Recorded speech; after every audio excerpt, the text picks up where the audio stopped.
Buenos días para todos, mi nombre es Jamie Cruz, soy la docente de lengua castellana de Educando y Creando Futuro. El tema que vamos a ver el día de hoy es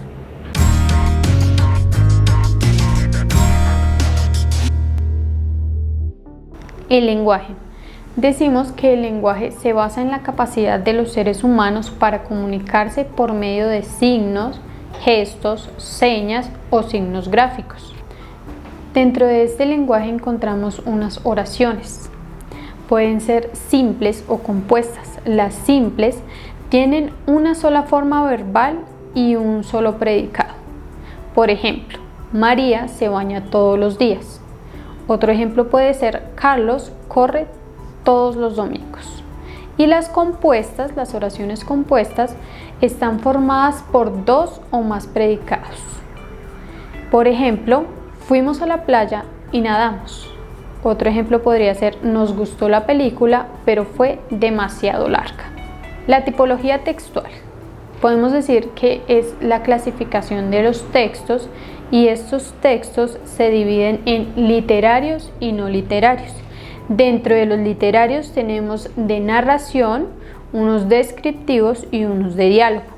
Y dentro de los no literarios tenemos unos expositivos que pueden ser científicos, tecnológicos, didácticos, de divulgación o de consulta. Y también están unos informativos que pueden ser el periódico o un texto histórico o los anuncios que vemos diariamente. Vamos a hablar ahora del texto. Decimos que tenemos un texto secuencial y un texto no secuencial. El texto secuencial es un texto narrado en una secuencia. Este narra cosas, sucesos o hechos. Por ejemplo, tenemos el cuento, la novela, la noticia y la carta.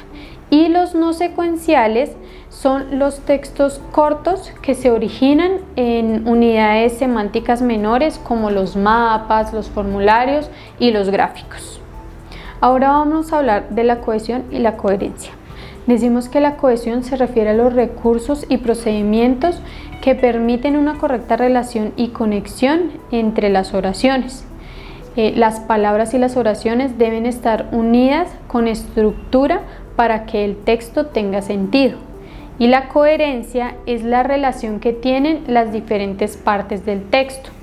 Esta coherencia busca que un texto tenga una estructura y esté bien organizado, que tenga sentido lógico y que no presente contradicciones. Los conectores textuales. Estos se definen como nexos o elementos relacionados entre las oraciones. Ayudan a organizar ideas y entregar un mensaje mucho más claro. Estos conectores textuales consideran la sintaxis y la ortografía. Dentro de estos conectores textuales encontramos la pronominalización, que es el uso de pronombres personales o demostrativos. La idea de estos es no causar reiteración dentro de un texto. Por ejemplo, a la hora de redactar un párrafo, cuando utilizamos nombres propios, podemos reemplazarlos por yo, tú, él, ellos, nosotros u otros. También tenemos la correferencia, que es la igualdad de significado entre dos palabras. Por ejemplo, ese adolescente prometía y el joven era muy creativo, donde adolescente y joven se refiere a la misma persona. Dentro de estos conectores textuales encontramos varios tipos. El primero son los copulativos que suman los significados. Por ejemplo, no habla ni come, viene y va. Los disyuntivos o disyuntivas que presentan dos opciones que se excluyen. O coges al niño o le das de comer. Los adversativos o adversativas que unen elementos de los cuales el segundo corrige algo del primero. Un ejemplo es un libro corto pero muy interesante. Los distributivos o distributivas que presentan dos elementos a los que unen como alternantes. Por ejemplo, esa tarde ya salía el sol, ya se escondía. Y para finalizar tenemos los explicativos, que el primer elemento es aclarado por el segundo. Por ejemplo, los hombres somos omnívoros, es decir, comemos de todo. Clasificación y caracterización de los textos. Cada texto tiene sus propias características que lo hacen diferenciarse de otros. También se pueden observar ciertas regularidades que permiten hablar de diferentes tipos de textos. Dentro de estos tipos de textos tenemos los coloquiales, que se dan en una situación en la que el emisor y receptor se conocen, es decir, que utilizan por ello un registro informal en el que predomina la familia, por ejemplo, en una conversación entre dos amigos. Tenemos los formales, donde el emisor y el receptor no están en el mismo nivel, por ejemplo, en una instancia. Tenemos los orales, que se transmiten de vía voz, son más espontáneos y expresivos, se apoyan en la entonación y en los gestos, por ejemplo, en una conversación o en un debate. Por otro lado, encontramos los escritos, que se transmiten bien sea en papel o en un formato electrónico. Son menos espontáneos, más elaborados y explícitos, por ejemplo, una carta, una noticia o un ensayo. Tenemos los informativos. Estos pretenden generar o facilitar nuevos conocimientos, por ejemplo, una noticia o una definición.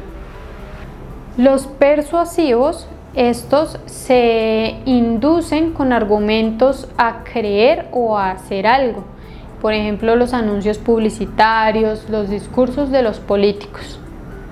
Tenemos también los prescriptivos, que buscan guiar la acción del receptor, por ejemplo, un manual de instrucciones o una receta de cocina.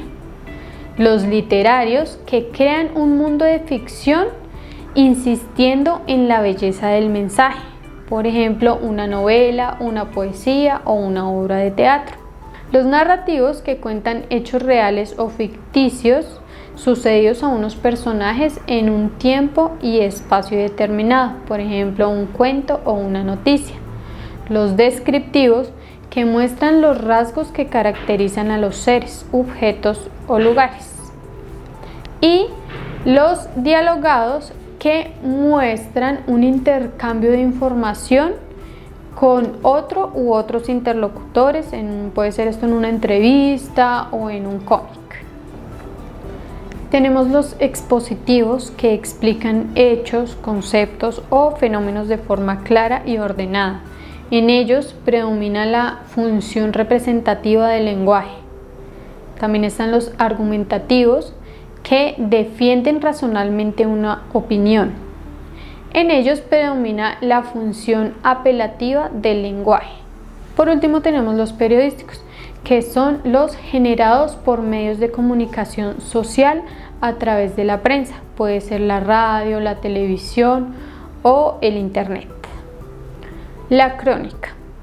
La crónica es una serie de relatos que pueden ser escritos o hablados. Estos se basan principalmente en relatos expresados cronológicamente.